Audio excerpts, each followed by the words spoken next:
জনাবলৈ পাই সুখী হৈছোঁ যে বিশ্বনাথ চাৰিআলিৰ চতিয়া মৎস্য উৎপাদন সমবায় সমিতিয়ে এটি বিশেষ প্ৰচেষ্টা হাতত লৈছে, যাৰ দ্বাৰা অসমৰ মীনপালকসকলে বহনমূলক পদ্ধতিৰে মৎস্য উৎপাদন কৰি নিজৰ আয় আৰু উৎপাদনৰ গুণগত মানৰ স্তৰ উন্নত কৰিব পাৰিব।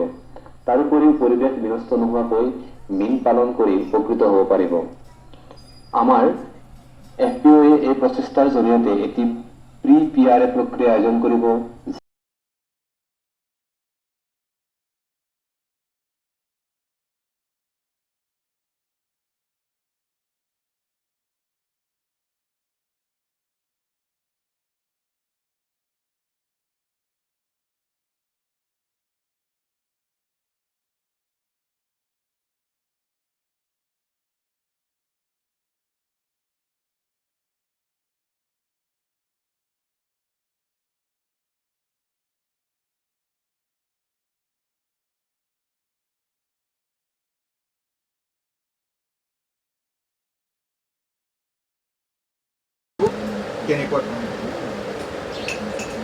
এই বিষয়ে মই কিছু কথা কম। তাৰে আগতে মই ভাবিছোঁ আপোনালোকৰ মাজৰ পৰা দুজনে কওক যে ব্যৱসায় কৰিব যেতিয়া আগবাঢ়ি গৈছে আপোনালোকে কি চিন্তা কৰিছে, বা আপোনাৰ নিশ্চয় মনস্থিতি এটা আছে যে আমি ব্যৱসায় কৰিলে চব খেলা খেলিলে এটা, কিন্তু মই পৰিকল্পনাৰ কথা পতা নাই। আপুনি যিখিনি ক'লে আপুনি কি পৰিকল্পনা কৰিছে, আপোনাৰ ফিচাৰী আছে, আপুনি পাৰ হেৰি কৰিব, বা এক্সাম্পল দিছোঁ নহয় যে খেলুৱৈ এজনৰ মানসিক ৰূপে নিজকে কি কৰে, ফিট হ'ব লাগিব, সি শাৰীৰিকভাৱে ফিট হ'ব লাগিব, হয়নে? তাৰ কোনো বেমাৰ আজাৰ হ'ব নোৱাৰে, হয়নে?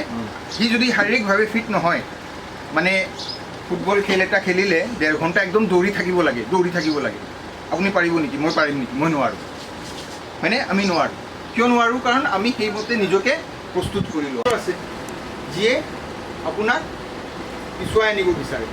গতিকে শক্তিক ব্যৱহাৰ কৰিব লাগিব আৰু উইকনেছক আমি আপগ্ৰেড কৰিব, মানে উইকনেছক আপগ্ৰেড নহয়, উইকনেছটো আমি এই কৰিব লাগিব, তাক আমি আমাৰ শক্তিৰূপে কি কৰিব লাগিব, আমি বুজি ল'ব লাগিব।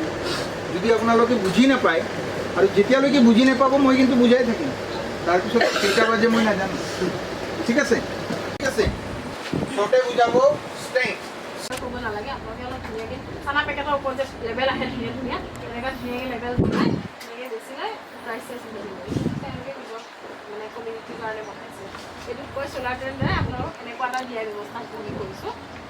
ইয়াত এইটো আজিকালি আকৌ কাঠটো নোপোৱা হৈ গ'ল, কাঠটো গুণে খাই বা পচি যায় যে মেইনটেনেঞ্চ আহি গ'ল। সেইকাৰণে আমি আপোনালোকক এইটো কি কয়, এইটো এলুমিনিয়াম দিয়া আছে। এইটো ফটো আছে, মই দেখাম। বেংকৰ একাউণ্টত থ'ব লাগিব, সেই ৰিচিপ্টখন আমাক দিব লাগিব, তেতিয়াহে গভৰ্ণমেণ্টে বাকী ছাবচিডি পইচাখিনি দিব, মানে বস্তুখিনি দিব। এইটোত মানে আপোনাৰ অকল আইটেমছহে পাব, ইয়াত পইচাৰ কোনো খেল নাই। পইচা নিদিয়ে, ইয়াতে বস্তু পইচা নিদিয়ে, আপোনালোকক পোনা দানা চুল দিয়াৰ ব্যৱস্থা। আৰু ইণ্ডিভিজুৱেলটো এপ্লাই ক'ত কৰিব লাগিব? সেইটো একে হয়, মানে দিছে তাতে দিব লাগিব। খালি এপাৰ্ট শব্দটো লিখিলে সেইটো এটা স্কিম আছে বুলি, এইটো মানে বহুত স্কিম হয় না, বনাব লগা হয়। পুখুৰীত বনোৱাৰ স্কিম পাইছে আপুনি, তেতিয়া আপুনি সেই 40%ৰ কামখিনি কৰি প্ৰগ্ৰেছিভ দিব লাগিব। টকাত আগতৰ নিজৰ মেম্বাৰকেইটাক দিলে, তাৰপিছত যিবিলাক এক্সট্ৰা থাকিব আপুনি বিক্ৰী কৰিলে। গাঁৱৰ মানুহ যদি 60 টকাৰ জেগাত 45 টকাত পায়, বেলেগত মূল্যটো আছে, মাছৰ মূল্যটো কমি আহিব, হয় নাই? আৰু আপোনাৰ ইনকামটো ইনক্ৰিজ হ'ব। তো আপুনি সমাধান কৰিলে মাছৰ ক্ষেত্ৰত কি আপোনাৰ প্ৰডাকশ্যন কেপাচিটিটো বাঢ়িলে বিঘা হিচাপত। নমস্কাৰ, মই বকৰাপট্টা, মই চতিয়া বকৰাপট্টা। মোৰ নাম মহম্মদ চানমিয়া। মই 3 দিনীয়া ফিচাৰী ডেভেলপমেণ্টৰ ট্ৰেইনিং ল'ব আহিছোঁ। ইয়াত কলংকপিলি প্ৰগ্ৰেম, বুট কেম্প প্ৰগ্ৰেম, একুৱা এণ্টাৰ কলংকপিলি তৰফৰ পৰা। তাৰপিছত আপোনাৰ ইয়াত ফিচাৰী ডেভেলপমেণ্টৰ ট্ৰেইনিং চলি আছে 3 দিনীয়া।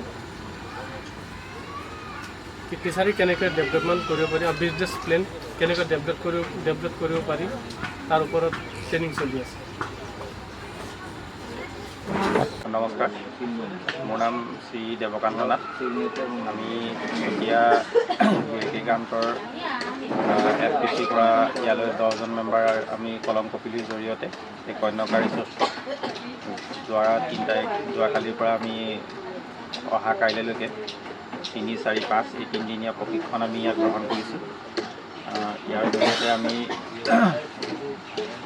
গোটৰ মাধ্যমেদিয়ে হওক বা ইণ্ডিভিজুৱেলে হওক আমি কেনেকৈ মৎস্য পালন কৰিব লাগে, কি ব্যৱস্থাৰ মাধ্যমেদি গ'লে আমি মৎস্য পালন কৰি ব্যৱসায়ত প্ৰতিষ্ঠিত হ'ব পাৰিম আৰু আমাৰ জৈৱিক পদ্ধতিৰে উৎপাদন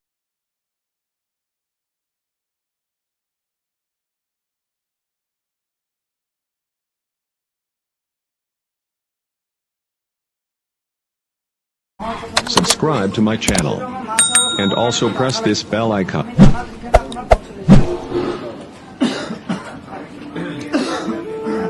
এই যোনটো হাঁহৰ ঘৰৰ কথা ক'লে এইটো চাইজটো কিমান আছে? আপোনাৰ 225 বৰ্গ মিটাৰ।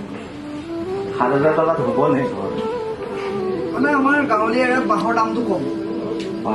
সেইমতে ধৰিছোঁ আৰু যিহেতু আমি 4জন যুৱকে আছোঁ, 4জন আমি মানে দৌৰাই আছোঁ, আমি তেওঁলোকক এই ঘৰটো বনাওঁতে মানে আমাৰ খৰচ নহয়, আমি নিজে কৰিব পাৰিম।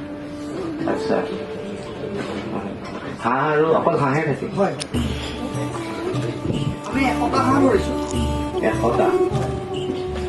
100টাটো আপোনাৰ 5 বিঘাৰ কাৰণে কম হয়। আমি মানে প্ৰথমতে সদ্যহতে অলপ কমাই লৈছোঁ, পিছত আমি পাৰিলে বঢ়াই ল'ম। আমাৰ যিহেতু কেপিটেলটো কম।